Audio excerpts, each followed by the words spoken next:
Hi, welcome back to the shop. Welcome to another live stream here at EP3D Studios. I'm your host, Matthew, and in front of me behind you is my producer wife, Emily. Say hello. Hello. Today's video, we're going to continue with the Bigtreetech Pi Klipper setup hooked up to the Sidewinder X2. We had some technical difficulties last week and didn't quite get done. So, and as always, these things never go as smooth as we would like them to go. So no big deal. That just gives us more weekly content for all of you guys, which is a bonus for everyone, and we like it. So also, we have a couple of bonus unboxings, surprise unboxings here. One thing is the Bigtreetech Pi was sent to me by Bigtreetech for review. So I'm doing this live streams and I will be doing a review video for it in the future.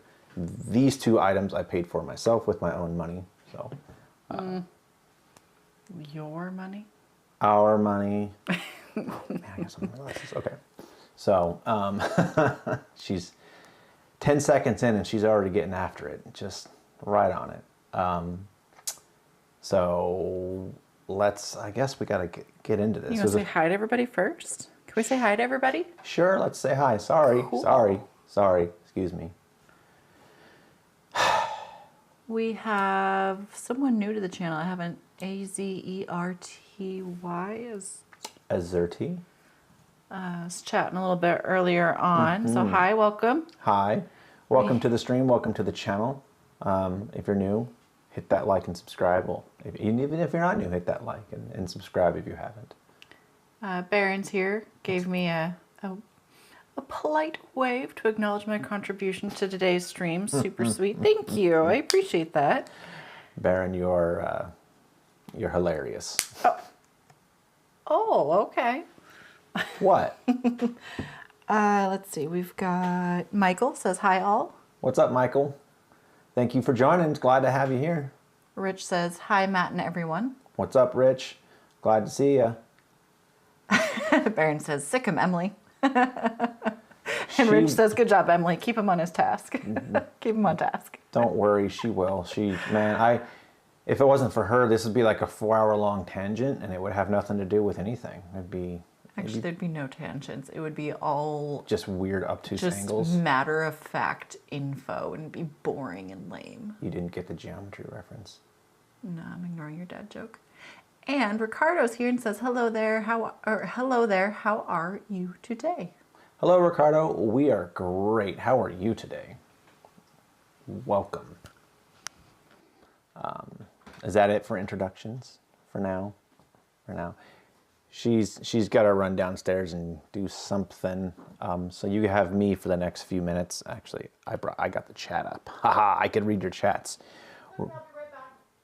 Okay. But you're still on camera too. All right, she'll be back. I'll be right there. Let's talk about what's in our surprise unboxings. You could probably see this. It is the Bigtreetech, the H2 V2S Revo direct drive extruder. And then I have the Bigtreetech SPI 3.5-inch screen that connects to this Pi. So this is part of what's going to happen in the Core XY machine behind me, that one. So, and this is experimenting for a future project, which we're going to be poking for ideas for. We're going to do an EP3D custom Core XY 3D printer that, if all goes well, would be something that I will have available for purchase. It'll be like kind of like a Voron, kind of like a rat rig, it's going to be my own thing, but the idea is for it to compete in that Voron rat rig market, but be a little bit more turnkey, similar to the Bamboo Labs or the Creality K1, kind of a mix of both. So we'll see how that goes. Jeremy asks, hello, thank you for your work. It's really great what you do for the Sidewinder X2 community. Thank you very much. I've kind of worked myself into a niche with the artillery community, and now with the Sidewinder X2, and I love it. It's a fun machine, and it's a good machine to tinker on. There's lots of room for improvement, but it doesn't mean it has to be improved. It's pretty good right out of the box. So, are we back? Why? Did you miss me? I missed you. We missed you. Drew says he had to paddle here today. Lots and lots of rain over the last week, from fires to floods. Gotta love Alberta. Well, I mean, that's the Great North, right? Someday, we will experience summer. Summer? We've had a lot of rain too, Drew. It's been, yeah, cold and rainy. It's been weird for June. Thanks for grabbing the kayak and coming to visit us, though. Definitely. Or canoe. I think Canadians they use canoes, right? I don't know. There's probably a South Park reference in there somewhere. So, anything else to comment on, Honey Munches? Rich says, by the way, the magnetic sheet looks awesome. Oh, yes. Thank you, Rich. I'm glad it made it to you. Let's pull this up and get it turned on. Today we're using USB power just because. Sure, actually, I could show them something on here. Bam. So if you use USB power, this jumper here, if you can see, has to be installed. This lets it run off the 5-volt power from the USB. If you use 12 to 24 volts, remove said jumper. Simple as that. Recap on what we did last week. We got the image put on the SD card and entered, and we got mainsail to show up. So we're going to continue on and get our configurations for this 3D printer on there and get it communicating. So we're going to start by copying this. Actually, I don't think we need Kiowa right now. We don't. Unless I want to install Klipper screen later. And we're going to bring up mainsail for it. Let me go here. Hopefully it's started up all the way. There and there. So Drew says it was 9 today. 48 for the folks in the south. That's chilly for June. And Jasper, Alberta had 20 centimeters of snow yesterday. Drew, you translated Celsius for me. 8 inches. Oh, there it is, 8 inches. Okay. He did translate that for me. That's a lot of snow for... Is that a lot of snow for June in Alberta? I think that would be. It doesn't seem... Our kiddo would be so happy. Oh my goodness. She was begging for snow the other day. She was really mad when I was like, snowing? sweetie, it's not snowing. It's summer. It's just raining. Yeah. It snows a few times a year where we're at, so... Let's see. Michael says, by the way, finally got that K1 talking about last time. Managed to use a glitched coupon for over $300 off. Holy cow. Winning. I need Get that it. coupon. I want to get a second one. He says, gets here Friday. Ooh, exciting. Baron asks, jumper included in the box? Yes, jumpers included in the box. So along with the a sticker, a duck, a little rubber ducky, and a SPI connector for the accelerometer that you can get from Bigtreetech. Is the ducky a squeezy ducky? It's a squeezy ducky. It goes ear, ear. For those of you who don't know, or don't have a little one who happened to play with one in the bath and scared the crap out of me how she made that sound, they are squeaky toys. Mm-hmm. Sorry about the noise. My neighbor's super loud with his super stupid car. Let's see. Drew says, Rich agreed. Finally got my bed on my Sidewinder X2 as well. Oh, for the sheet. Michael says, I was born in Ottawa and now live in Florida. I don't miss the cold. Wow, what that a is change. Huge difference. I have family in Florida. I'm pretty sure if they came up here in anywhere outside of July, they wouldn't make it. She came up in October. And I didn't realize that Florida versus, because I haven't been south, so I didn't realize Florida versus the north would be that big of a difference. I think I might have froze her out for the first couple days. Maybe. Although if you ever went to Florida, you'd wonder why they cut down all the pine trees and planted all the palm trees. Baron says 92 degrees here. Holy cow. Where are you from, Baron, that it's 92 degrees? I might be moving. Houston? 82 in California. That sounds about right. Says Zombie Navy 03. So, San Diego? Drew says I had to get some resin today from a local 3D print store. They sell Sidewinder X2 and other artillery stuff. Totally dropped your name and website off on the managers. Oh, thank you, Drew. That's awesome of you. Really appreciate that. Chat is happening today. Sorry. Yeah, no, Don't it's mean okay. to bore you. You're not boring me.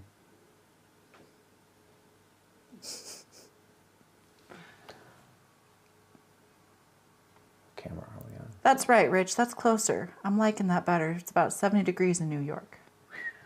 It's about right. Well, once this rain stops in a couple of days, it'll get in the 70s. It's 58 here in Washington.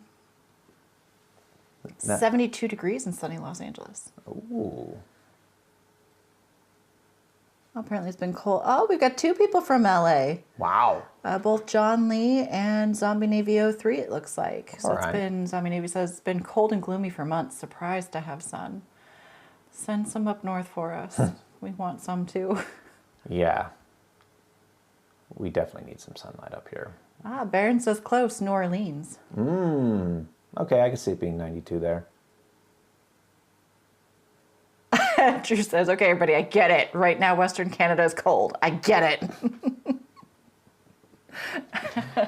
All right.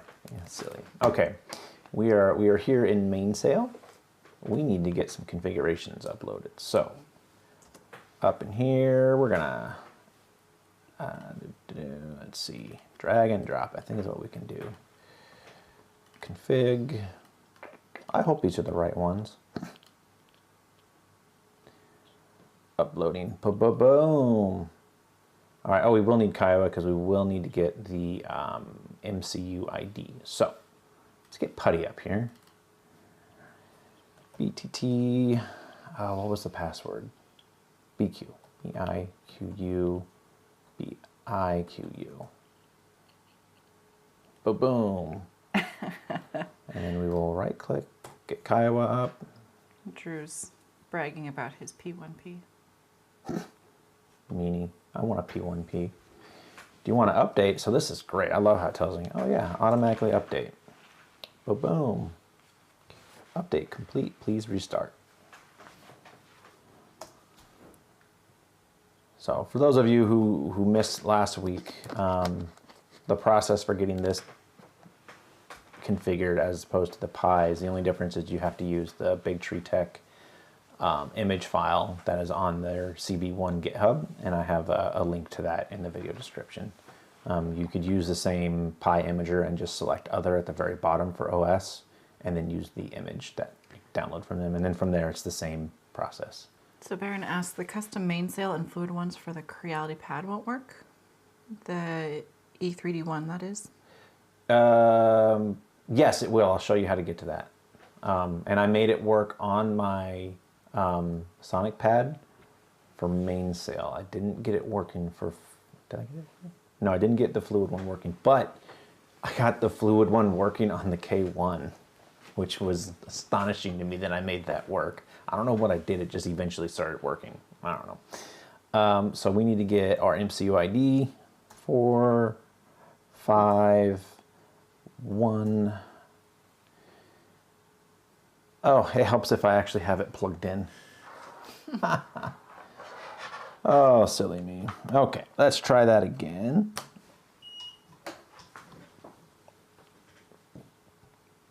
Five. Connection method, USB. There we go. So USB, right click to copy. Come back over to mainsail, go to your printer CFG and find MCU. Paste, save, and actually, do I have anything else that's wrong with this? This should be all good, okay. Save and restart, and it should, if we're lucky, see the printer. Boom, we're in. Look at that. Okay, wow. We'll be test printing here any minute now. Let's get the theme up and running though. If you haven't done a mainsail theme, you go, make sure you can show hidden files. I did this last time. We made the folder called .theme, and then let's pick files to upload. Bigtreetech Pi stuff, EP3D mainsail. Open, boom. And we have the EP3D mainsail theme, and the fluid one looks almost just like this. It looks pretty good. And Michael Castanito, I don't know how to say his last name. He did this theme for me for both fluid and mainsail. Constantino. Is that Michael in the chat? Michael's one who was born in Ottawa and moved to Florida. I don't think that's Michael Constantino. Yeah, that is Michael Constantino. Yeah. He's from Florida. Thank you, Michael. Mad props to you for making this this theme. I really like it. I know most people like darker themes. This is a little on the brighter side, but I like blue and white and grays, so it makes me happy. Matt likes to pretend that he's bright. Whatever. Drew says, I know it's off topic, but your K1 is still running vanilla Klipper or still some kind of Creality Klipper?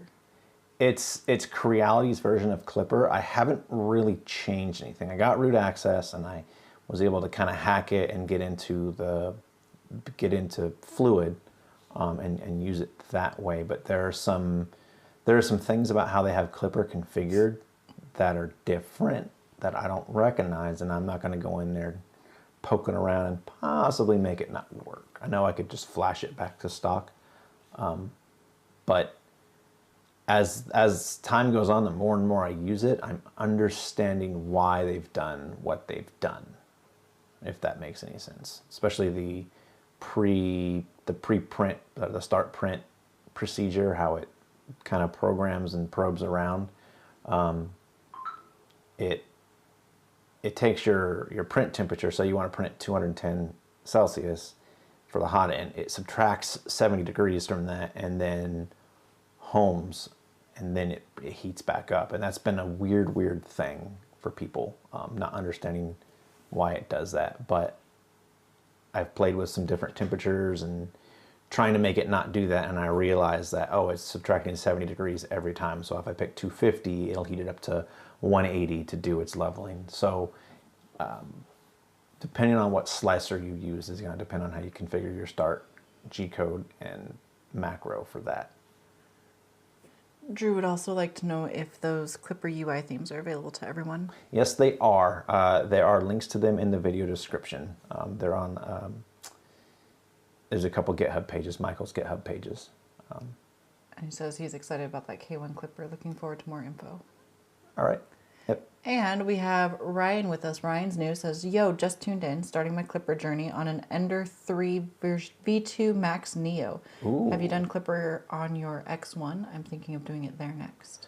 So I've not done Klipper on the X1, but I will be. Part of my Sonic Pad review will be to have 4 printers running benchies at the same time. So I've got it working on this, I've got it working on the Hornet, and I've got it working on my 2 Trees SP5. The next step is to get it working on the Sidewinder X1. I have to finish fixing the hot end on it. I got to put a new probe on it. I have a 3D touch I'm going to stick on there, and then it'll be ready to go for that. And I'll put Klipper on it. So projects. I'll probably work on that hopefully this week at some time. And yeah, get going on the Sonic Pad stuff, because that's the next review video after the laser video. Sorry, tangent. So let's what are we gonna do? What's next? We're where I wanted to get last week. We do need to do a test print, which we can do. Let's do a surprise unboxing. The screen. Set that out of the way. I wonder if it'll get mad at me if I plug the screen in with it on. Probably. Plus, we gotta get Klipper screen installed, so we'll do that. I like that you're unboxing. The box is open. Everything's going. Close your laptop. Put that laptop out of our way. Move that laptop out of the way. Close that. It is out of the way. Close it. Close it. Close the laptop? Close it. But. Close it. Close it. But. There we go. Oh, we do the unboxing right here? Sure. Should we move the camera? Things up to the side. Oh, okay. So. Yeah. But.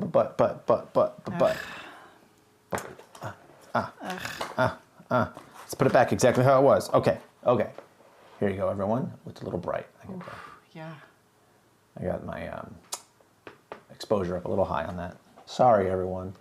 So you always get a little rubber duck. They're starting to get smaller boxes, so it gets kind of crushed. So let it out. Pour some hot water on it. It'll. So, but. Let's see. Rich says, got the Klipper on my X1. Still working on tweaking and configuring, but it's running. There you go.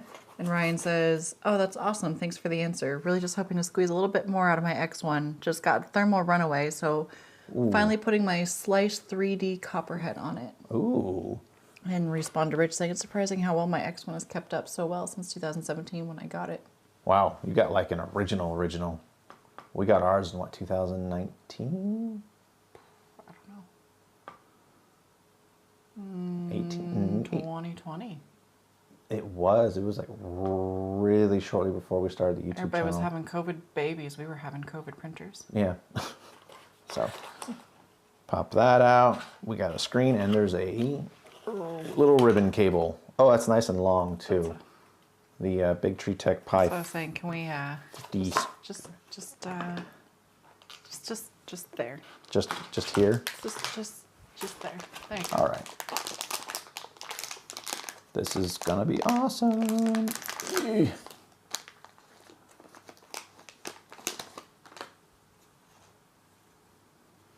Ba-bam. It looks like they're using the same exact TFT screen as their 3.5-inch Marlin screen, touch screen. It's just the electronics in the back are a little different as far as how it connects. So let's just shut this Pi down. I'm gonna do a no and just Oh.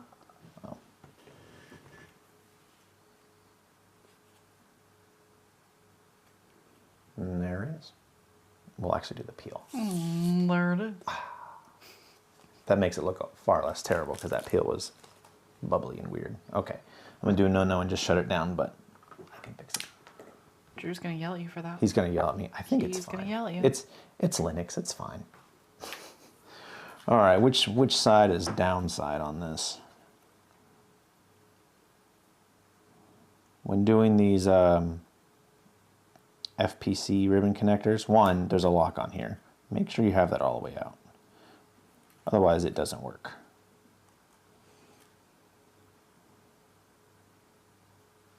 Ooh, Ryan says he's going to be having both of. There we go.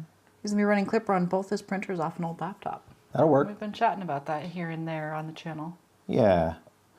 I saw on YouTube Modbot did a video about how to do that. And Rolohan did as well. And Drew says, you're dang right I am going to yell at, well, referring to yelling at you first. Ah. All right, let's get my hands all up in the way. I think I could see contacts here. Wow. Can't see a thing you're doing over there. Well, let's move it over. The other side. There it is. The other side plugs in like this, and I think it's contact side outward. All right, let's see how she works here, huh? Power.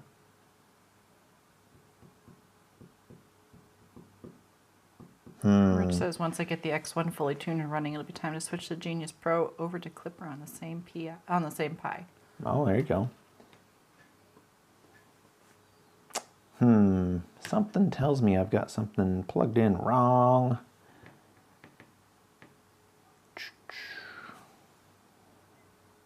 That looks correct. This is Drew reaching in from the inside of the computer, messing with it for you because you turned it off without doing the right shutdown process. Oh, I'm sure that's exactly what happened. Yeah, I'm going to continue to do it until I get this right. Oh, he's really going to yell at you. He's going to be so mad. Yeah, that's the way they I'm waiting for the for a little pop-up to come up saying, "Ooh, we've lost a subscriber." Right. And Drew's just going to unsub. Ah, I had this backwards.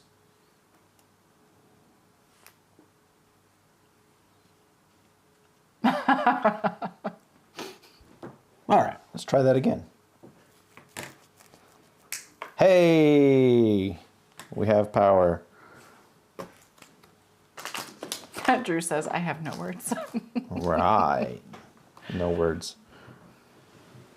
That's probably not going to do anything until I get firmware on the screen. Maybe. All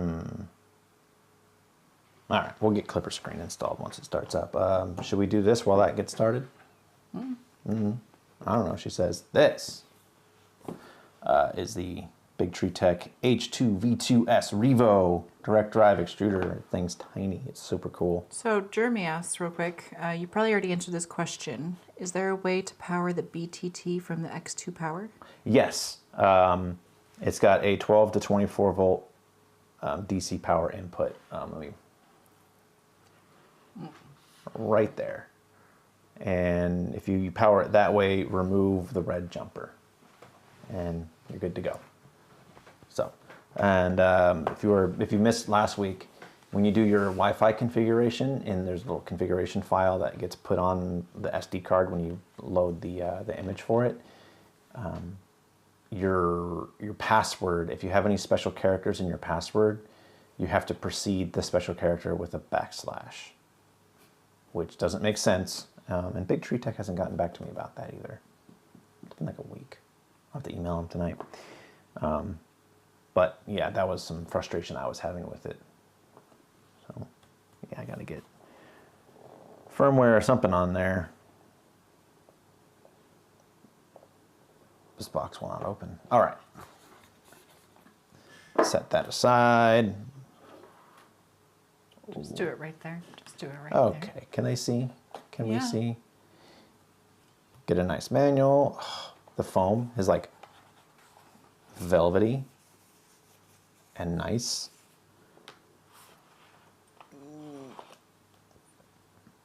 This thing is absolutely tiny and it weighs basically nothing. So this is Bigtreetech's take on the Humera XS Revo. And this is like 50 grams lighter than that. Because they're using an EMA 14 stepper, so everything's just been miniaturized. And how they're able to get enough torque out of that motor is they do a 7-to-1 gear ratio. So this is going to be an experiment on a printer. We're going to try it on a friend's printer first. And I'm thinking about using this for the custom Core XY printer that I want to build. Because it's really nice, it's really light.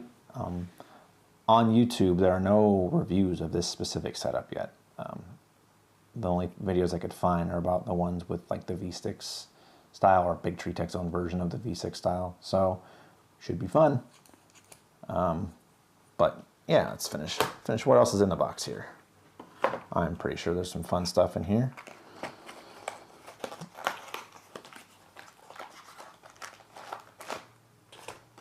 Again, rubber ducky.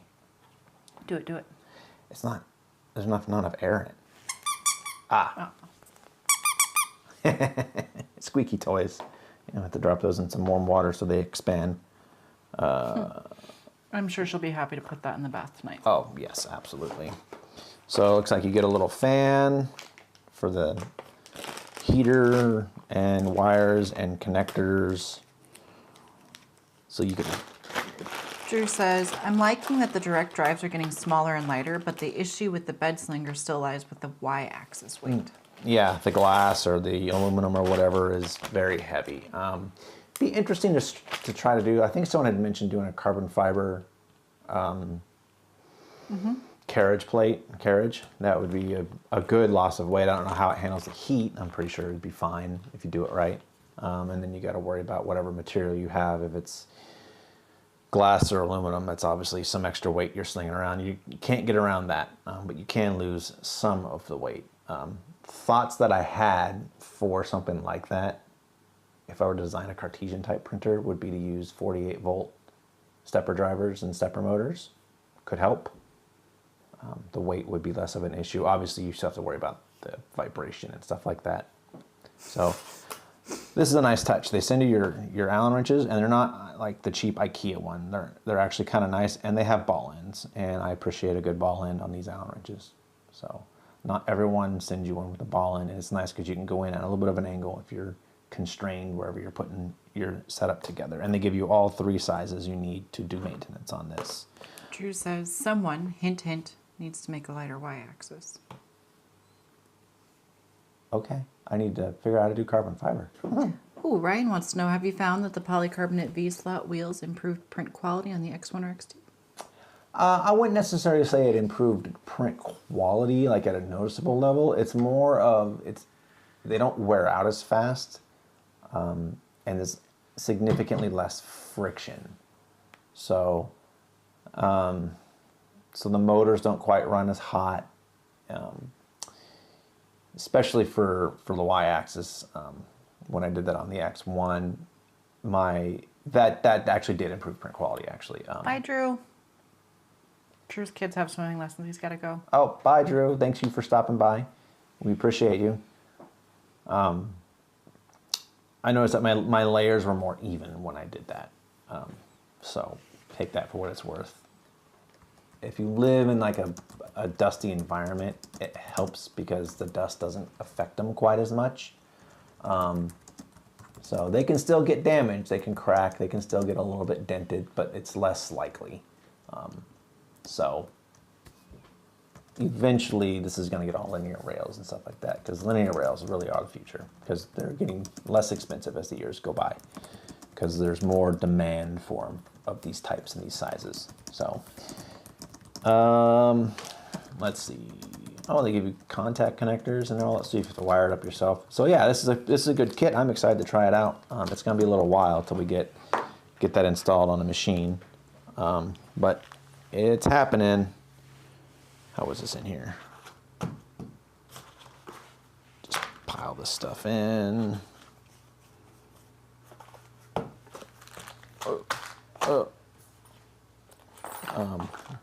Let's look at the instruction manual real quick while we're at it. Yep. Oh, it even gives you specs. Ryan says, interesting. I have several models to print for customers that are very large, 280 by 170 or so. I was kind of wondering if they would make the ringing and layer inconsistencies less obvious. Yeah, it can. It did that for me on the X1, mainly just because the motor wasn't having to work so hard. He says, I suppose Z-axis supports are in order at some point. Yeah, I have one. Are my X1 Z-axis supports on the website? I can look for you. Don't remember. Who is that? Is that the neighbor? I don't know. Oh. If you hear a loud vehicle, it's probably the neighbor. All right, I'm going to put this away and get Klipper screen installed on this thing. Unboxing tangents, those are always fun. Right, honey? I just like tangents in general. You do. Back to putty. It's probably going to be broken. Let's see. Michael says, I've been really struggling with the linear rails on my Sidewinder X2. It vibrates right in the middle when they're connected, but butter smooth individually. Wondering if my carriage is bent, or maybe the extrusion is actually bent like you mentioned in your rail stream. That could be, yeah, the extrusion could have a dip in it, causing the rails to kind of tip inward, so it's going to put a lot of tension on them, and those things don't really do well with tension. They'll bind up on you. So, or just wear out super fast. QU, BIQU. Oh. Is it still attached to your...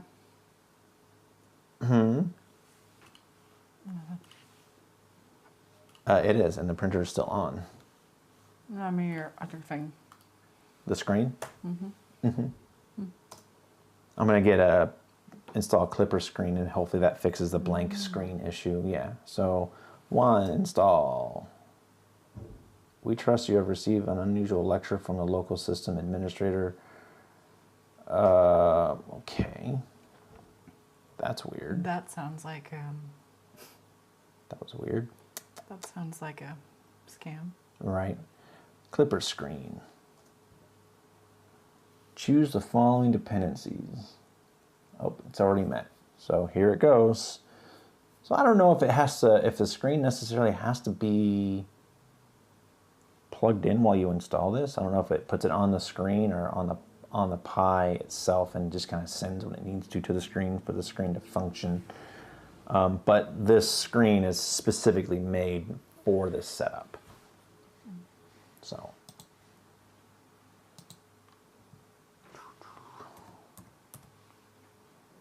And after that, we'll slice up a file too. Let's get Idea Maker up.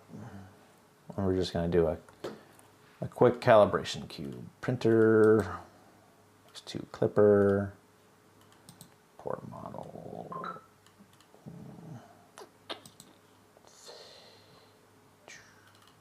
Just a calibration cube. Let's go in here. We do not want... The gantry support for the X1 is not on the website, only the X2 is. Okay, it's... I know it's on the Things website. I still have to add it to my website. I've been dropping the ball on that, huh? Let's make sure...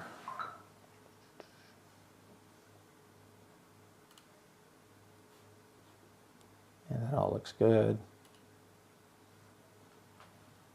So we'll just leave that up and let this finish.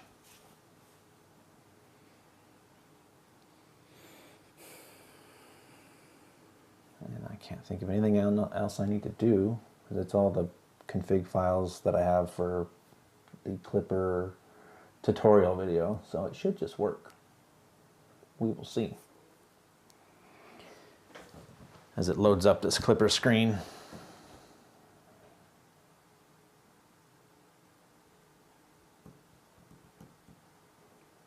I will need to do a level test and all that stuff. Z offset. We'll get there.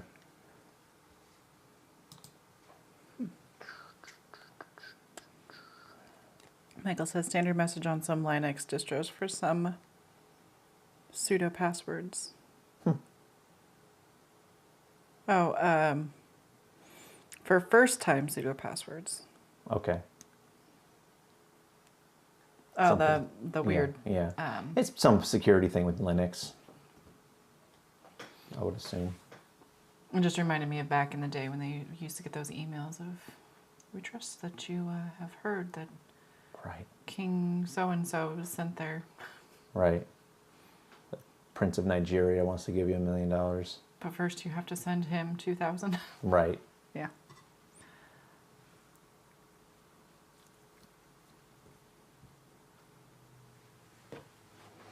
Yeah, don't fall for those scams. Don't fall for the email scams, the Amazon scams. None of them scams.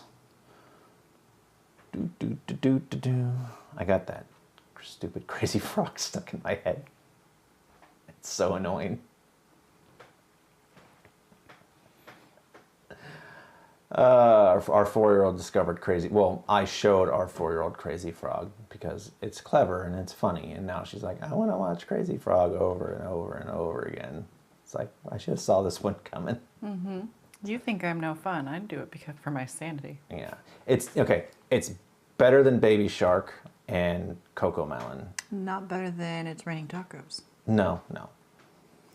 I wonder if we would get copyright struck if we played that. Probably. Why is my sound on? Michael says, got to cover those shipping charges. That's a lot of money to move. True. For the money, yeah. Got it. Got it. Now there's a lot of stuff for Klipper screen. I'm excited to have like a nice clean install on this machine. I'm excited for the Core XY. What did we come up with the name for it? Are we going to talk about that right now? Yeah, we can while we wait. Should I switch over to seeing you? Yeah, people don't need to see this thing run right now. Oh, and Rich says, I'm trying to install the E3D theme on my Fluid Klipper, but can't find a Fluid theme folder. Where would it be? You have to put it in yourself. So it's .fluid-theme. So you have to insert a new folder. Dash or underscore? Dash. Here, I'll bring it up on the Pi. Yeah, I just changed that. I know, right? So this is the fluid theme. I have it up on the Pi, and it's this here. So you would just add directory and name it .fluid_theme. Underscore or dash? Dash, sorry. So. Cool. Come back. So we've decided on the epoxy. Yeah. The EP Core XY, but it's EPOXY and then CORE, kind of like a crossword puzzle. It looks kind of fun. The epoxy. I don't know if we're going to give it some sort of a, like the epoxy 1 or whatever, because I imagine we may have a couple different versions. I've got a few things going around in my brain, just waiting to see what sticks.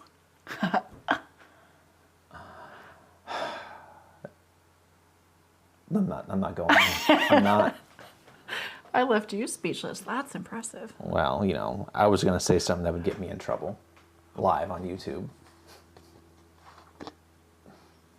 Something about the empty space in there, so it has all this time to bounce around.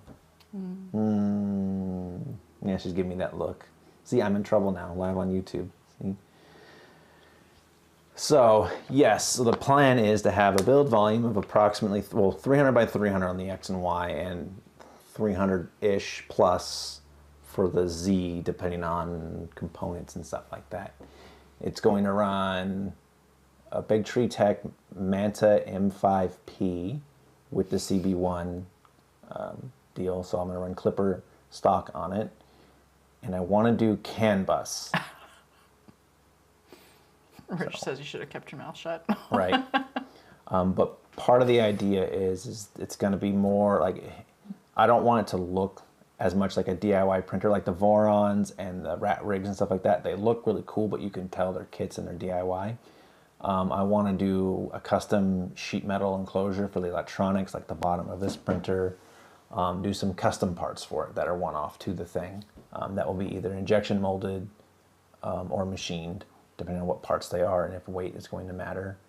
So a lot of that's going to be a long design process, and then working with a manufacturer who may become a sponsor of the channel to work with them on that, because I need to have enough content for that, but still be able to make videos. And there's a lot going on with that, but it'll be about a year-long process. So I first have to finish the design. I've started with a few things here and there, figuring out stepper motors and that kind of fun stuff. So important disclaimer here, as Matt just said, he doesn't even have the design. No, I have it in. I have. All of this is subject to change. Also, hi, Glenn. Hi, Glenn. Wait, Glenn? No, Glenn's in the shop. Oh, Glenn's in the shop? Chat. What's he doing? Creeping. He's creeping. He's creeping. You can tell him to come up. You just told him. Oh, yeah, he's listening. Glenn, get up here. You're fine. Oh, man, this is taking a long time to do this. So, part of this custom Core XY, I want 2 configurations, and then they're optional configurations. It's going to have 3 lead screws for the Z-axis, just like the K1.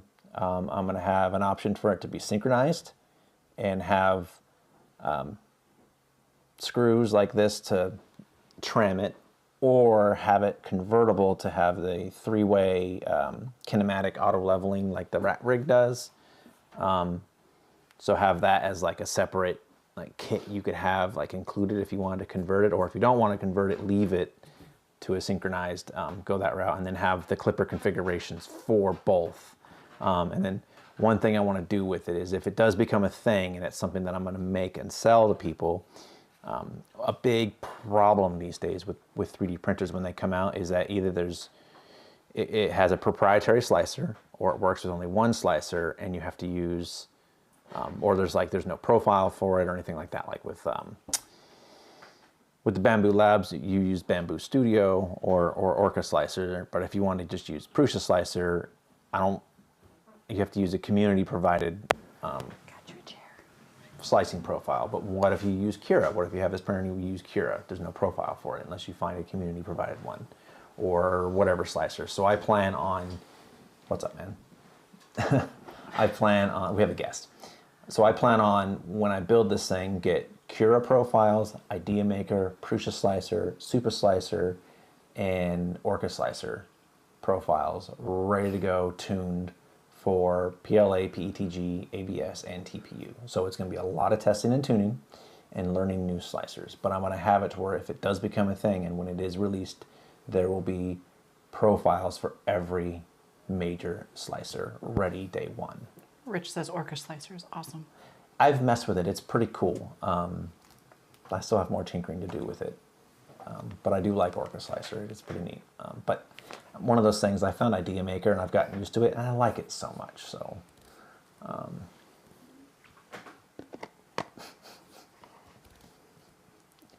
welcome to the party, pal. Man, this thing's been installing Klipper screen for like 20 minutes. How long does it take? Stop doing stuff. What? I wanted to get Klipper screen running on this. Well, it looked like it stopped doing stuff on your It computer. says installing build dependencies. Will it let me move this around while it's doing this? Oh, what's this? G-code path received from Klipper does not match expected location. Received home Pi printer data G-codes, expected home BQ printer data G-codes. Well, that's easy enough. Copy that. Machine printer.cfg. I need to go up a level here.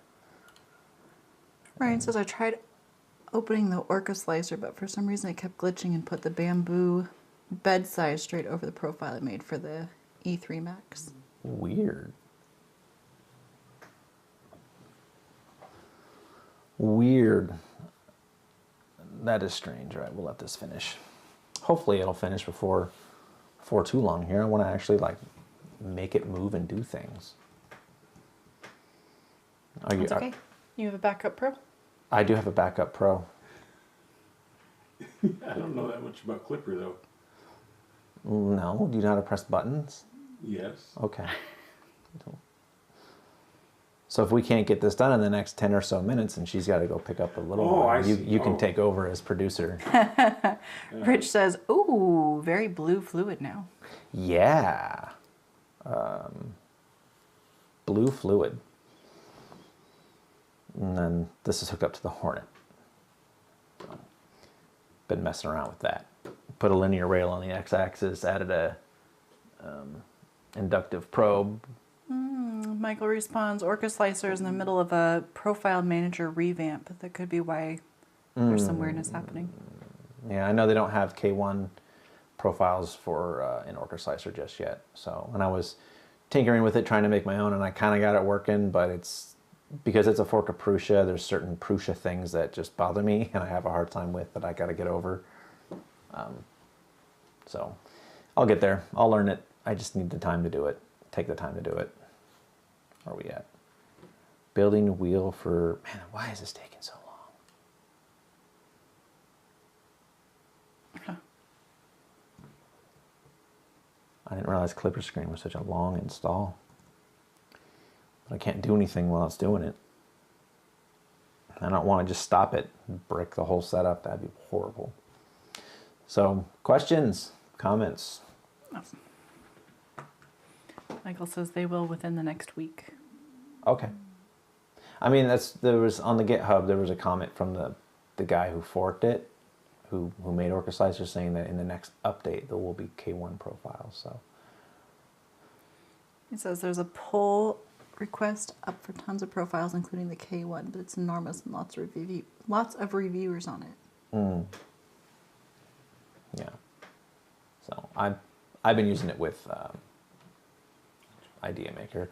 The weird thing is so if you use their Creality slicer or whatever, you can push G-code directly to the printer, and it works. But I've tried it in Orca Slicer and I've tried it in Idea Maker, and it gives me some sort of connection error every time. And I've tried putting in the folder it's supposed to go to. I think there's some sort of weird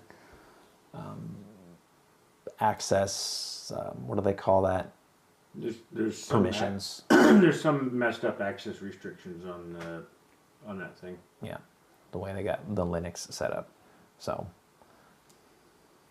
Maybe they'll figure it out with Orca Slicer, but we'll see. Pull your thing down. Everybody can see the new, the first mod you've done on the K1. Pull your carriage down. Pull your carriage down. Go. See?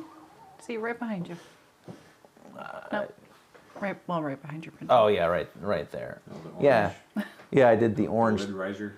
lid riser. So what was happening is because of the way they have the Bowden tube routed, it was one causing a restriction. So if I wasn't printing PLA at really high temperatures, it would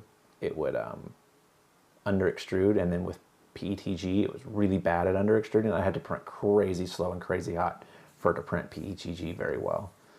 So I ended up taking the Bowden tube out of the stupid chain, and that helped a lot, but then it was hitting the roof and popping the roof off, and so I downloaded that STL on Thingiverse and just lifts it up like an inch, and that solves that problem. And that's been like the known one big problem about the printer is under extrusion due to how they have the PTFE2 routed. So it's an easy fix to do. So and it's easy to go back for when I do the review. I put it all back to show people. So that should be done. Back. Quit. I should just be able to turn this off now and restart it, and it should just work. Sure. If Drew were here, he wouldn't yell at you? He would yell at me. Yeah. But, I mean, does Linux get that picky about just shutting it off? No, No. I mean, it is running off an SD card, though, so. shouldn't matter. I've never bricked anything. I've never had issues with it, so. It's not buggy like Windows stuff. It's not Windows. All right, let's see if it Michael comes wants to know up. if you've tried printing with ABS yet. I've not. With We need- K1. I have not. Maybe we should order some ABS. I heard the eSun ABS is amazing. So. We've talked when Matt runs out of ideas for his live stream, we are going to do a Will It Print segment. Kind of like the old school Will It Blend, but Right. Will It Print, we're just going to get some random filament off the internet and see how it does. Cheap no-name stuff. Yeah, see how bad we can break the printer. Right. All right, let's see what they have for this thing. There might be some specific firmware for. Oh, you know what? Let's just see if it prints. Save and close. Windbreaker warning. Oh, it never saved, did it? No, it's there. You've got 5 minutes. 5 minutes. Boo. Dashboard. We got temperatures. Why is this layout all weird? All right, so. Oh, dun dun dun. Move to neutral. Let's see if. Hey. Klipper is officially running on this thing. I'm gonna YOLO and just let it run. See if it smashes.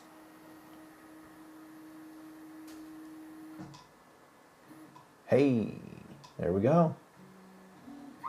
Oh, you were going to take the opportunity with your, after this does its thing, you were going to take the opportunity with the camera angle to show them just how bad that sheet is. Yes. So this is one of the reject build plates that I'm not going to sell because it's too bad. It's just too bad. So it's got this weird scratch along the top here, several other scratches. I mean, they're superficial and won't affect anything, but still look. I wouldn't buy a new product and see it like this and be like, oh, that's acceptable. No, it's not acceptable. And then there's this strange skid mark here. And that's not just a lighting, that's a discoloration in the PEI itself.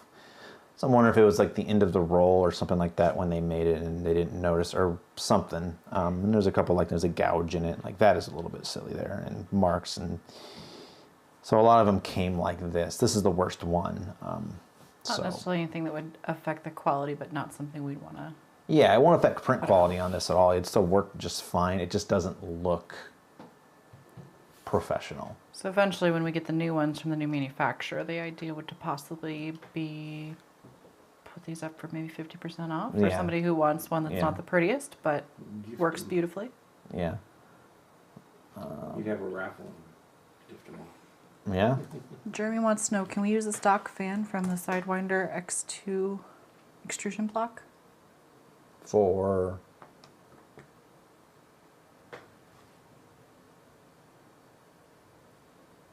Like the extruder cooling fan, like the hot end cooling fan? Should. It should be running. Yeah, it's running. As I heat this up. I'm not sure exactly what you're referring to. Get 2 minutes. Till you leave.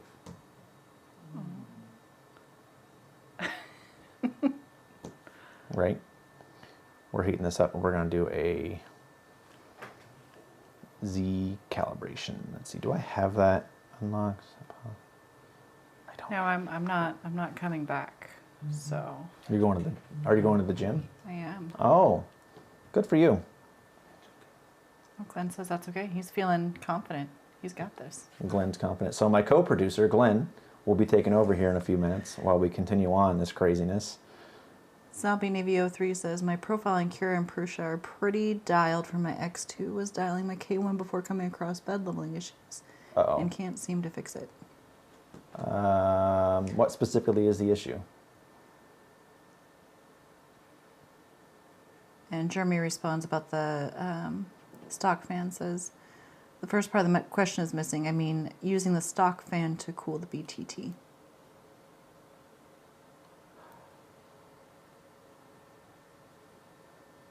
Oh, as far as if you put the Bigtreetech Pi in the enclosure, yeah, just as long as it's got airflow, it'll be fine. Nope, wrong one. There we go. Now, if you got the Bigtreetech extruder, it comes with its own fan because it's smaller. So, And Michael says, what acceleration are you safely running for your Y-axis with your Sidewinder X2 linear rails? I haven't pushed it past 800 yet. I'm getting there. I haven't done any input shaping tuning just yet. This thing has been through so many different configurations. I haven't had time to do any of that big testing. But I suspect I can get it up to about 120, 150, or 1,000 to 1,500 and be all right. But we'll see.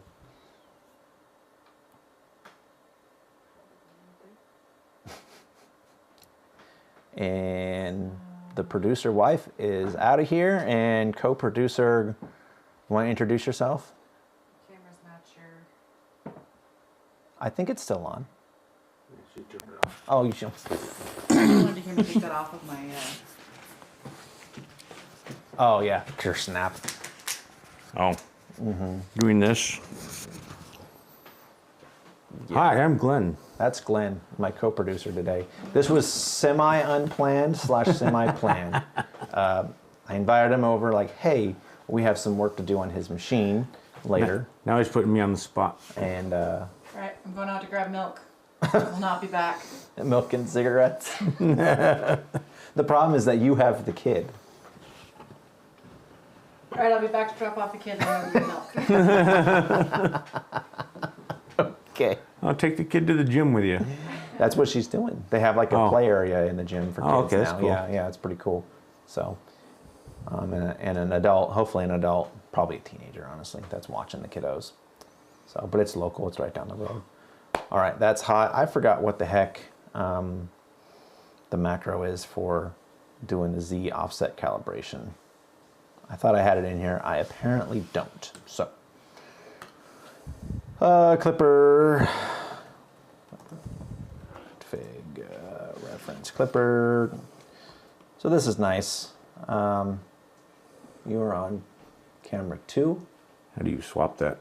You either press auto or cut. So the one that's lit up green is the next in line. There we go. And this one does the picture-in-picture.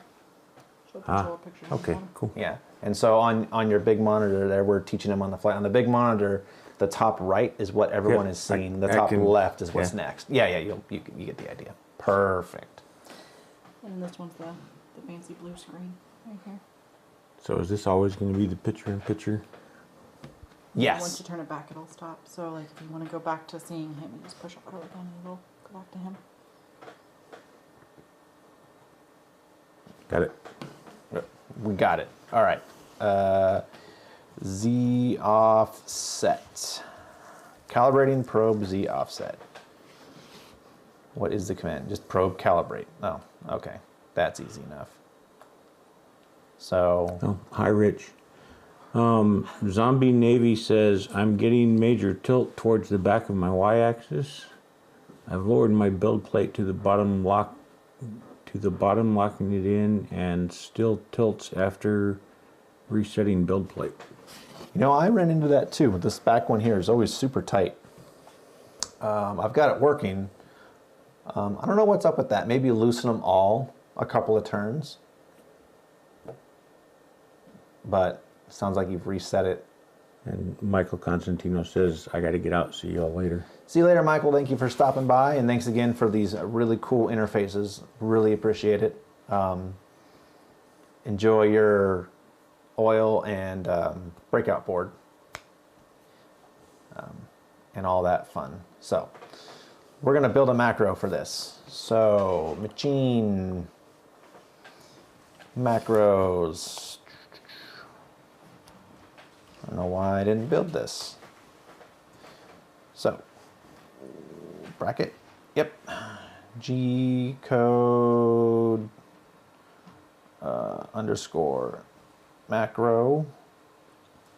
We're going to name this PRO probe underscore offset. Bracket, enter GCO.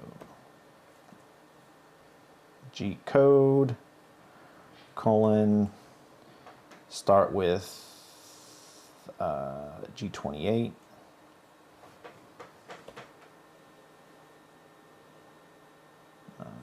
This is home, all AXIS, and we're going to do G90. It's going to look a lot like what's above here. Set to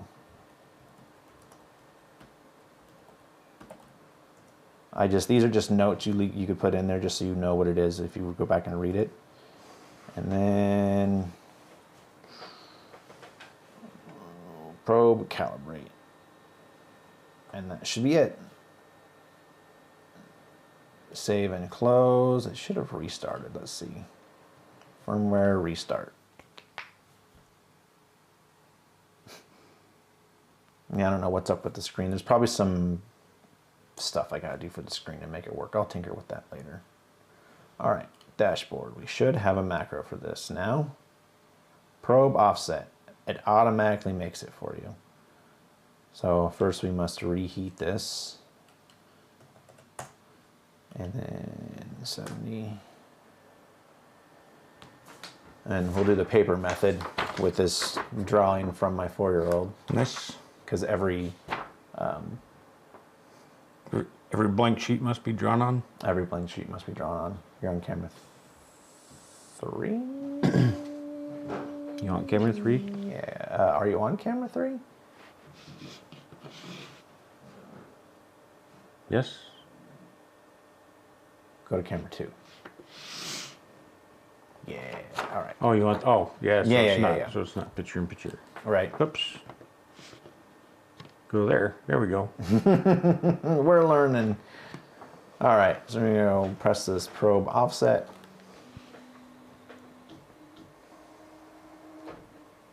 Kablamo.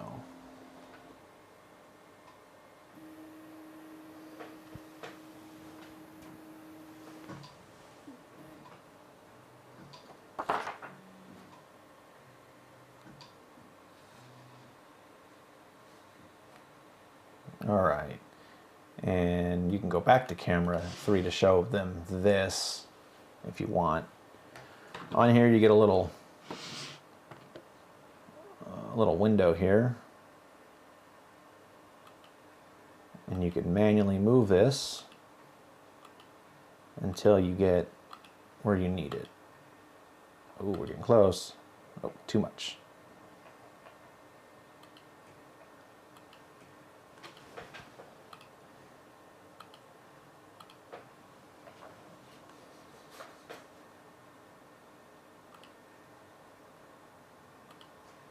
Just do it until it feels right. Oh, so that replaces pushing buttons on the screen. Yeah. Okay. Now, if you have Klipper's screen, there's a hole. It's like this, but on the screen, but it's not working. And then, if you do put Klipper on your Sidewinder X2, the stock screen for it is unusable. Right. Yeah. All right, that's good. Accept and save config, and it will restart. That up and out of the way. And we are going to do a test print. Slice. Upload to others. And this is going to go to btt.local. Okay. And make sure, let's see if that works, see if I did it right.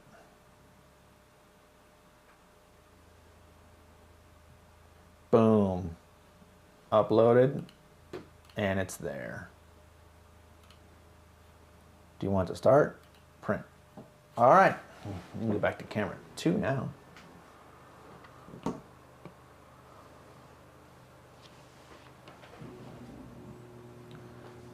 And we're going to heat up.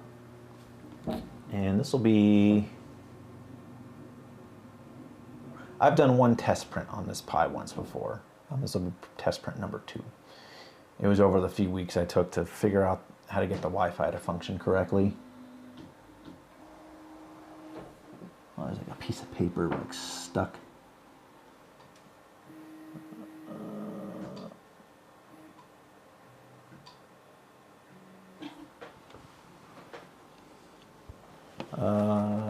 Oh, we never did a bed mesh. Ha ha ha ha! I forgot about that. George Martin says, hello from Portugal. I bought a PEI sheet for my X2 to use without the magnetic part. I use like that in my longer IK1 and Ender, but the X2, the sheet warp in the middle, cannot use. Suggestions? On talking about on the X2. So it sounds like he's using the PEI sheet without the magnetic sheet, Oh. so he's just using it like a glass plate. Yeah. And on some of them it works, but on the X2 it's warping in the middle, so it's... Yeah. You gotta get the magnetic sheet. Said you're in Portugal? Yes. Oof. I have spares. If you email me, I could figure out how much it would cost to ship you a magnetic, just a blank magnetic sheet that fits on this, and we could figure something out, because I have some spares. So I forgot to do my bed mesh calibration. Oops.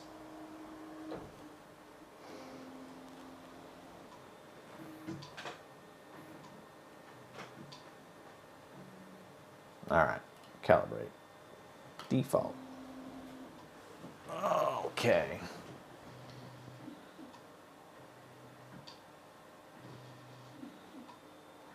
And it's going to do its thing. And I have mine set up to only probe one time. I never noticed any difference for accuracy between probing once or twice. With this probe, this is a Creality, the CR Touch. It's super accurate. As far as all the touch probes I've tried, this is the best one. And then I want to get the Bigtreetech micro probe and try that. Maybe I'll order that next. Try that out on something. So.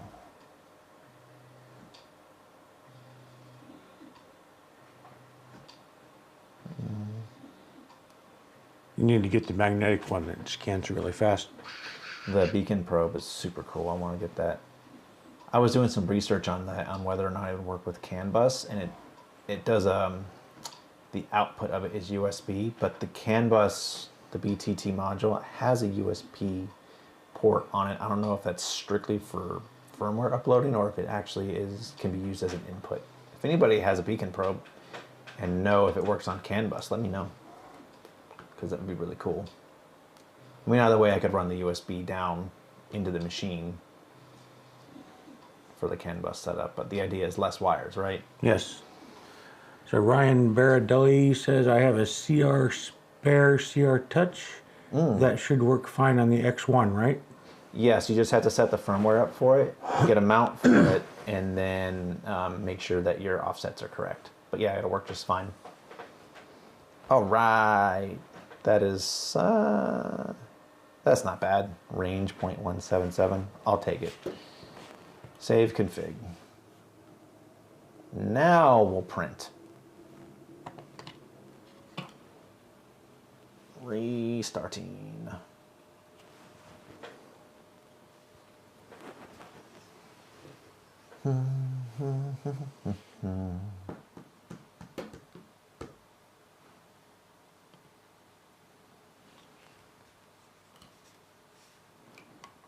There we go.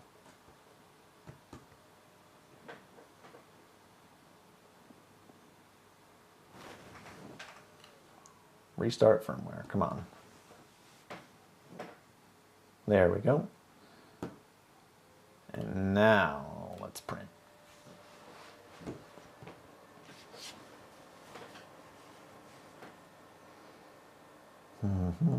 While we wait for it to heat up again. Yeah. It's one thing I like about this thing is both the nozzle and the bed heats up really fast. And at the same time. And at the same time. That is an idea maker thing. It has a script in there that will tell it to run both heat up G codes at the same time. I'm sure there's a way to do that for all the other slicers. I just don't know how. Ricardo Monterio says, is your probe with Y offset 0? No. We can go in here and look at the probe offsets actually on this one. Printer CFG. LEDs leveling. My Y offset is negative 28.25 and my X offset is 32.85. If you do get a BL Touch or CR Touch, I have the mount here available for download. The STLs on my website, and I should have links to it in the video description as well. If not, let me know, or I'll look later and add those. And that mount works for both the BL Touch and CR Touch. The BL Touch will have a slightly different offset numbers, but I have them listed in the description for the STL file. So.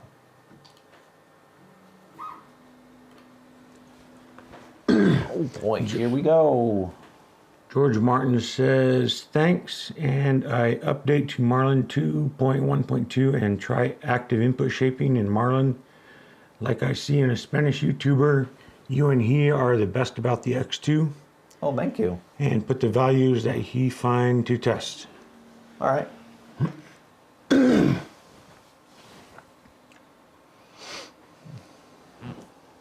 And it's going. Test cube. I forgot how quiet this thing is. It is quiet. It's so quiet. I've been using the K1 a lot, and it's noisy. Even in a loud environment, it seems kind of noisy. Well, that blade fan they have on the side, I think, is most of the noise. Yeah. But when you're printing at 300 millimeters a second, right, you really need that fan. That's one thing is people complain, like, you know, like the Bamboo Labs, people said, oh, it's super loud. It's like, well, yeah, you have to run a lot of cooling air out of a relatively small fan, so it's going to be noisy. That is a downside to it. If you printed slower, you could slow down the fans and make it a substantially quieter machine. But then you're printing at Cartesian speeds, and what's the point? And George Martin continues, he says that, and put the values that he finds to test. The input shaping in Marlin works without test in mind, and using the values that he find, the quality improve and can speed up print without lose quality. Yeah, I've tinkered around with it in Marlin. I just never really got anywhere with it. I got busy with something else. I didn't finish my tinkering with it. I think a big one is I ended up starting the whole Klipper thing, and now all but one of my printers has Klipper. So, but I'm going to do a video some point on how to convert this back to Marlin, because it's a little weird, but doable. And I've had some people ask me, hey, how do you go back to Marlin? Because maybe you don't want to run Klipper. Maybe you want to run Marlin. Nothing wrong with that. Marlin is perfectly functional and fine. And with its implementation of input shaping, I'm pretty sure you can get it to print just as fast and just as well as Klipper. It may be more difficult to get it there, but with a good enough main board, you're gonna have the correct main board to be able to run that much processing. So, yeah.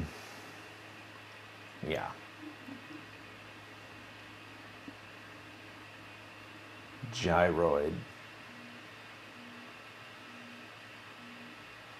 That little 5015 fan is kind of noisy though. But it's not like the leaf blower that's on the cable. I want my screen to work. That's a later project. Oh, is your Pi screen not working? I'm pretty sure there's probably like a firmware that I got to put on it. I was actually going to look through here.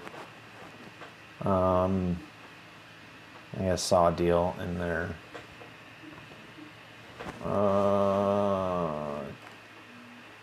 In their GitHub. This is a V2.1. User manual. Let's read the manual while this prints. 8 pages. Main features, product parameters, indicator light, product dimensions, interface, diagram, pinout, software settings. I want software settings. The dimensions are nice though. XH254 pinout. Oh. Currently only supports CB1 version 2.2.0 and earlier OS. Does not support TFT35S.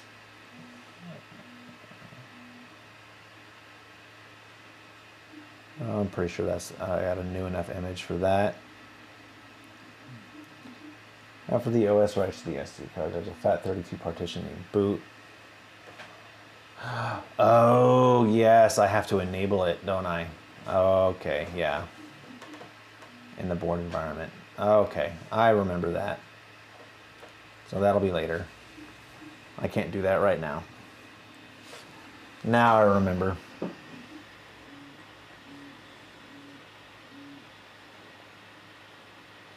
But hey, we have a $35 Pi from Bigtreetech running Klipper on a Sidewinder X2. I mean, what more could you ask for 35 bucks? It's amazing. I approve. I give this 2 big old thumbs up. I like it. And it's something that if people that want to put Klipper on their machine and they don't want to have to pay the Pi tax, this is a very, very viable option.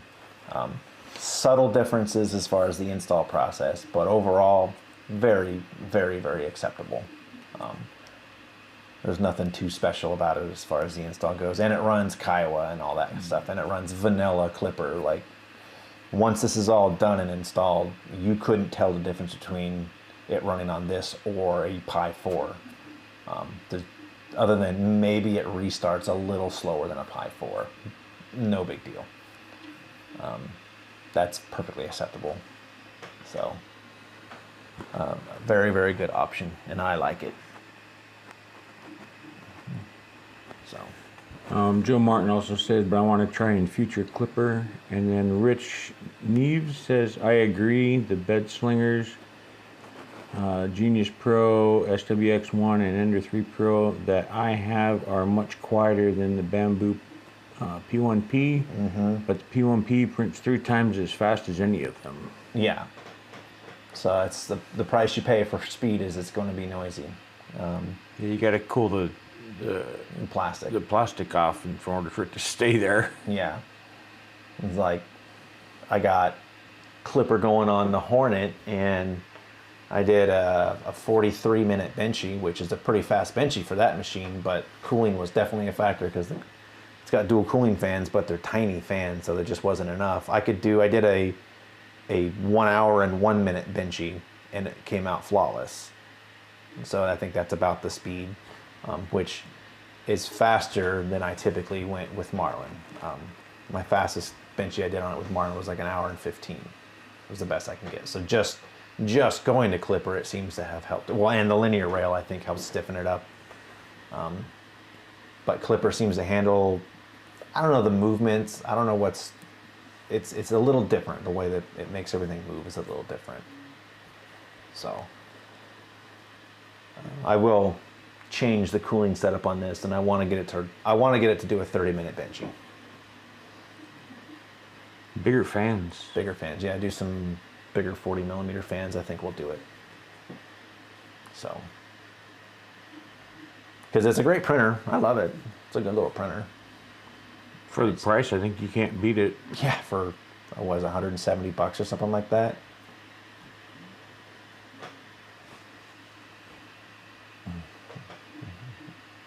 All right.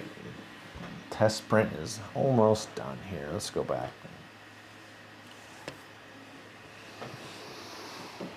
Should we just speed it up manually? I know there's a way to do that. Speed factor. We'll go 150.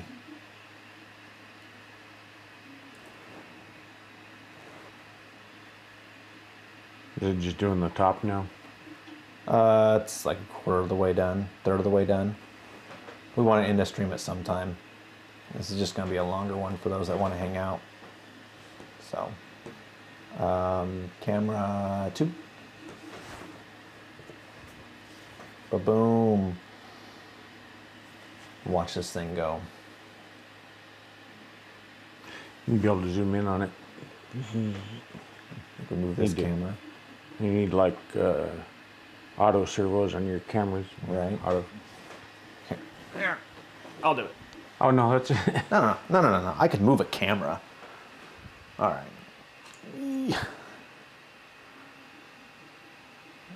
I can move a camera. I'm all up in the way right now. This is a weird one today. Ooh, don't smash.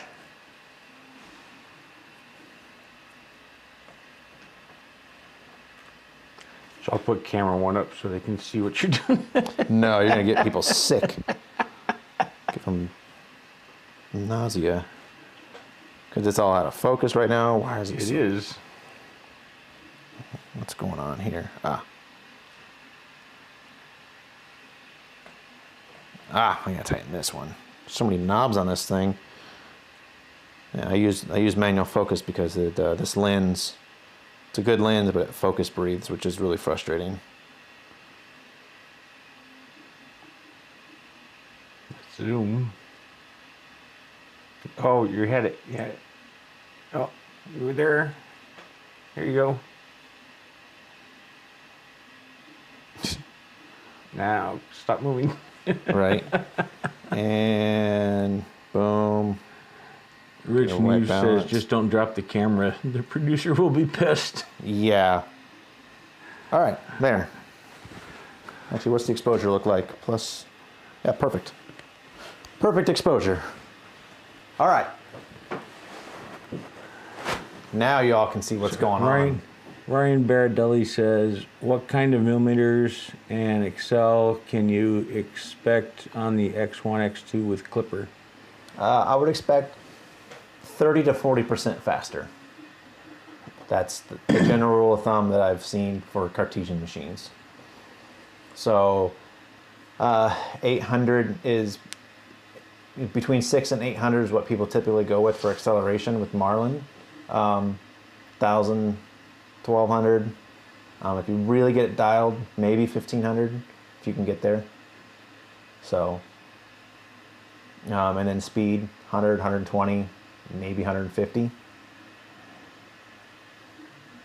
So, and I'll see if I can get to 1,500 acceleration and 150 print speed when I get input shaping and stuff like that all calibrated. So,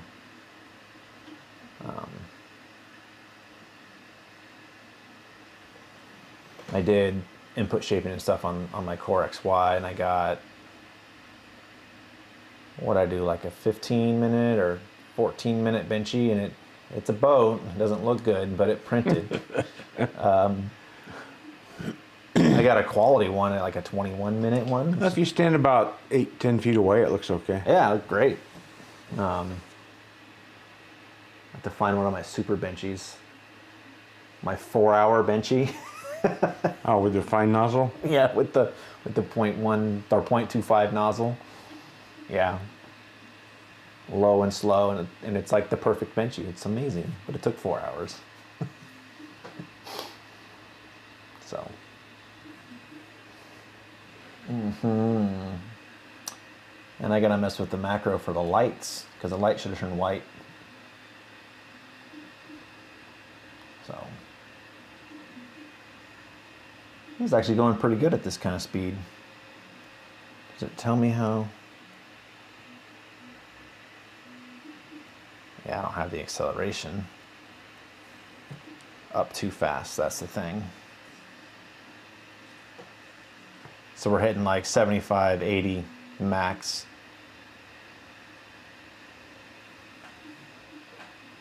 So let's bump the acceleration up to 1,000. Did it do that? Oh, not 6,000. 60,000? Oh, you know what? It's preset in the slicer. It's given an acceleration numbers in the slicer. I forgot about that. So I can keep cranking up the speed, but it's going to stop at a point. You're going to hit terminal velocity. So.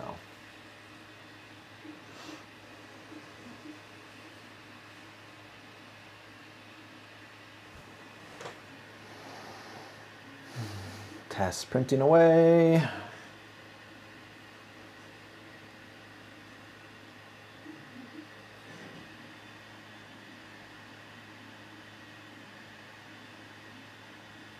This is going to be a good looking cube though.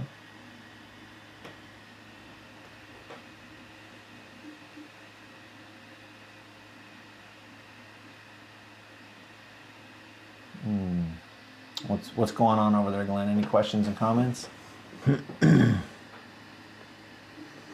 After the speed question, Ryan Bardelli says, "Oh, that's not bad at all." Yeah. And he says, "All right, I got to bounce. Thanks for the info today. Best of luck."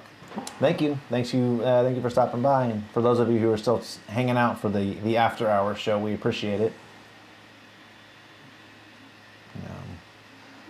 We should be done here in just a few minutes.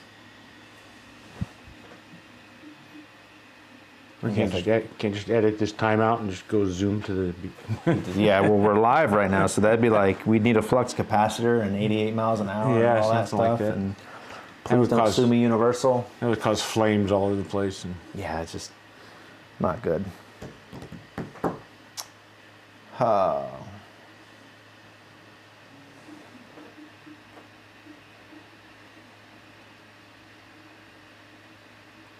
I bet that looks pretty cool on that camera. it does. But I like watching these things print anyway, so... Yeah.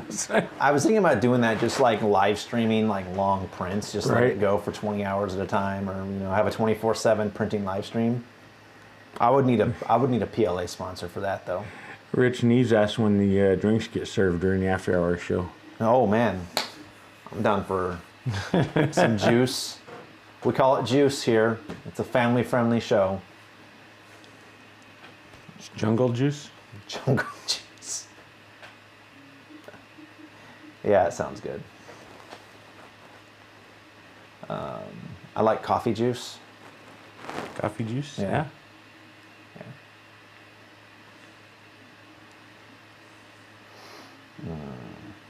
Coffee juice is good. Agave juice is tasty, Yeah? with a little lime in it. Yeah?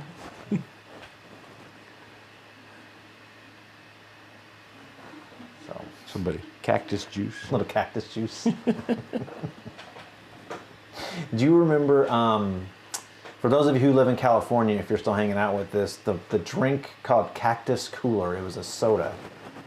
Oh man, I remember when I was a kid, I lived in the high desert in California, and that was, all the local little like convenience stores had that, and that was like my favorite when I was a kid.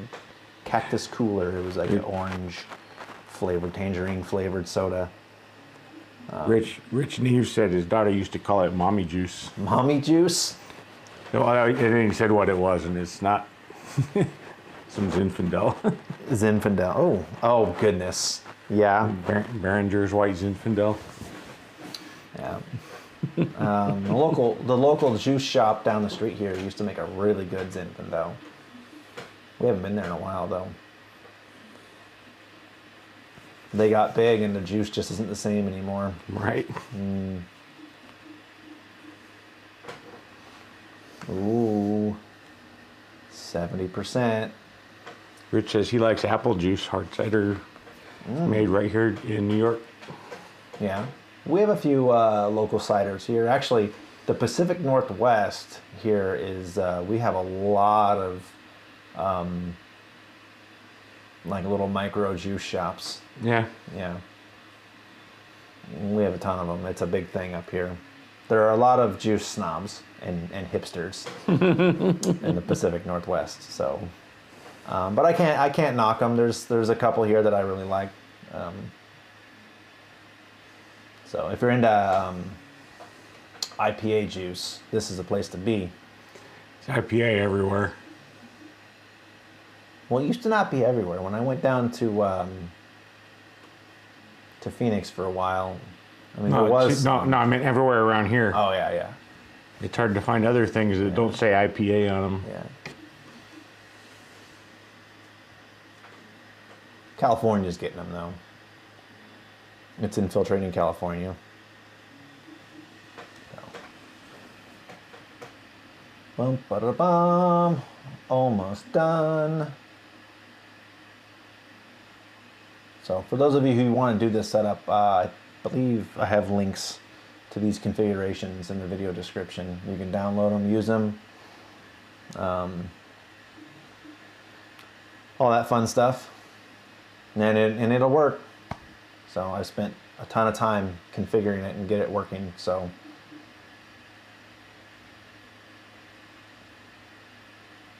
no input shaping just yet, but you'll need to get your accelerometer and do that manually. But that's just how it works. Yeah, every machine is going to be slightly different. Mm-hmm. So maybe I'll redo this mount for the Put an for accelerometer the on probe it. to put the accelerometer on it. Yeah. What's weird though, so you have to do the x-axis, tune that, and then separately tune the y-axis. I don't know how you mount it to the build plate to make it secure.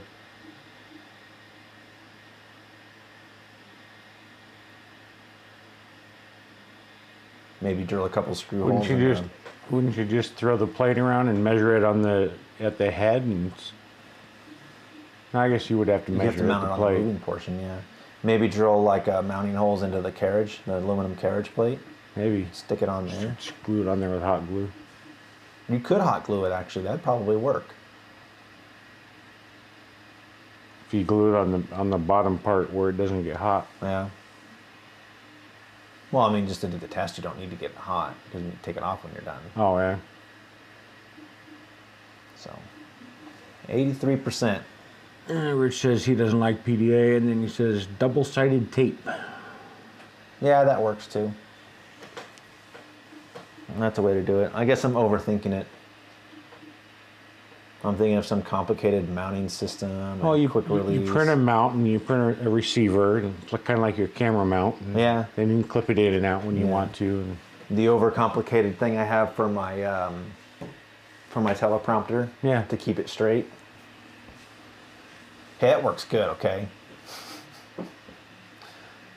Which I'm growing away from the teleprompter now.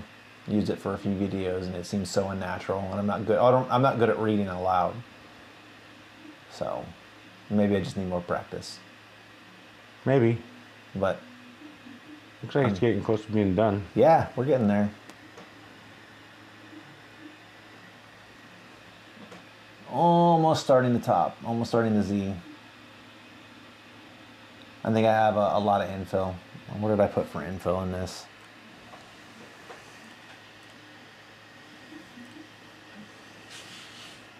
Yeah, 20% gyroid. That's a lot. I could have done 10%. No big deal. I think I might have been printing something semi-functional last time I sliced something for this. Yeah. And so there's about a minute left on your print, so. Yeah.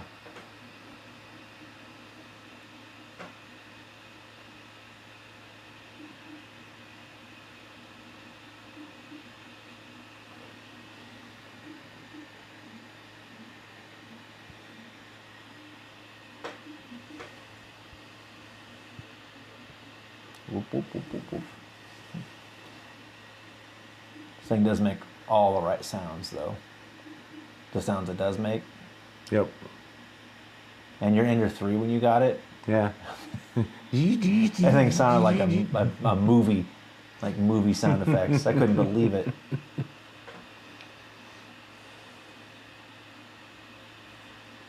That was wild.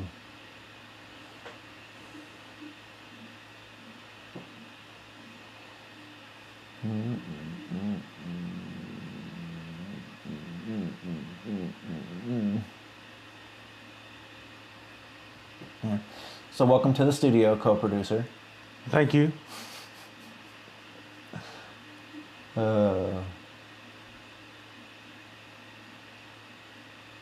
Anytime if your main producer's busy or something, I'm Yeah.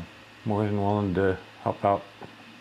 A big thing is going to be time and the little one. Yep. So her daycare's been taking a lot of days off, and it's cutting into 3D print video time, which I don't mind spending time with my kid. I love my kid, but Yeah.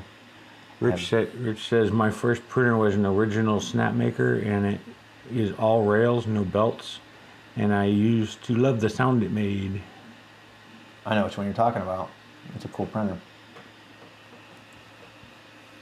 I couldn't imagine like the original riprap stuff Yeah. back when it's like you had to use like Kapton tape and stuff like that. Random nuts and bolts, Oh, and yeah. holding everything together. Yeah. What's his name? That instructor. One of those at the shop. Yeah, he bought the Hornet. He's Oh, Kyle. yeah. Yeah, I guess his first printer was like 2013, 2014 that he built up from scratch, and so I've been helping him get his Hornet all fixed up and stuff like that. And so like he's a smart guy, he knows what he's doing, so it's nice to be able to work with him, and he's just like, "Oh yeah, you know what you're doing. Like I don't have to explain all this in vibrant detail to you, you know." He's like, "Oh, this is super easy. Like for a beginner, you really got this covered." And it's like, "Oh yeah, you built an old riprap printer. Like you built one of those, man. You could build anything." Right. You've got all the background. Yeah. I mean, I think we're slowly like we're at a pivot point in the 3D printing era, the DIY era, where we're moving away from the Wild West, right? Right. And we're entering in what we would call the Industrial Revolution Somewhere in there. of 3D printing. You got more turnkey options out there, or everything is easy and available. So if you want to just build a printer from scratch, it's not hard. I mean, really the hardest part is just structure and making sure everything is dimensionally correct. But components and electronics, there's so much out there now.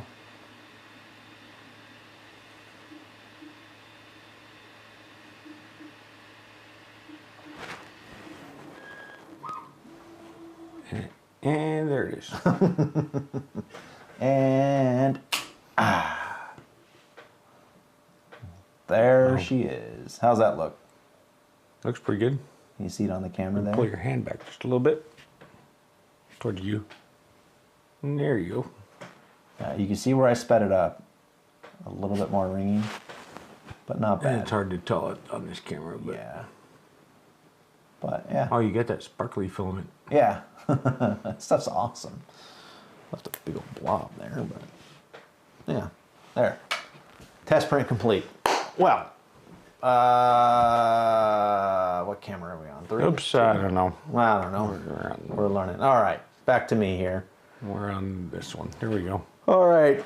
That was an hour and 42 minutes. Holy cow. Well, everyone, thank you for sticking around. I'm glad I was able to get this one finished. Bigtreetech Pi, I approve. If you want to go to Klipper and you can't afford a Raspberry Pi, or you don't want to spend the money on a Raspberry Pi, or it's highway robbery, or whatever your opinion, excuse, reason is, for $35, this is a great option. They've showed up on Amazon finally this week. I've seen them on Amazon for in that $35 to $40 range, depending on the seller, or warehouse or whatever, or you can get it straight from BQ. on their website for $33 and change. Rich says nice.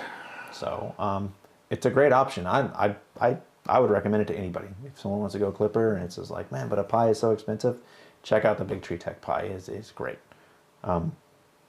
Little subtle nuances different than a Raspberry Pi, but nothing insurmountable and unreasonable in my opinion. So the biggest con I would say is how they have the Wi-Fi set up with the weird password thing. But once you figure it out, once you get that information, who cares? It works. So And maybe they'll fix that. and maybe they'll fix it. And they're being pretty diligent about firmware updates for these things, as far as like the Pi image, the image they have for it. So And they've been answering your emails too, haven't they? they haven't answered this week, but Oh. I'll have to go and look. It's been a wild week. So, but thank you everyone for hanging out with us today and being patient and enjoying the after hours show with the test print. If this was helpful for you, awesome. Leave a thumbs up, like, subscribe. You could also follow me on Facebook at Ethereal Project 3D and Instagram. Check out our website, etherealproject3d.com. If you fancy buying me a coffee, I'm on Ko-Fi. Links in the video description. We're gonna call it there. Do you know how to end this thing? I do not. So typically Emily does like a fade to black on there. There's a button for that, but don't worry about it. Is that what that one does? Yeah, There you go. Oh, there you go. End stream, and we're done. There's a on the computer. This is gonna be the wildest ending. Thank you, everyone. Bye. See ya. You gotta Oh, there it is. yeah. Your stream will stop immediately and you will no longer be live. That's the thing. Are we? We're done. We're not live. Oh.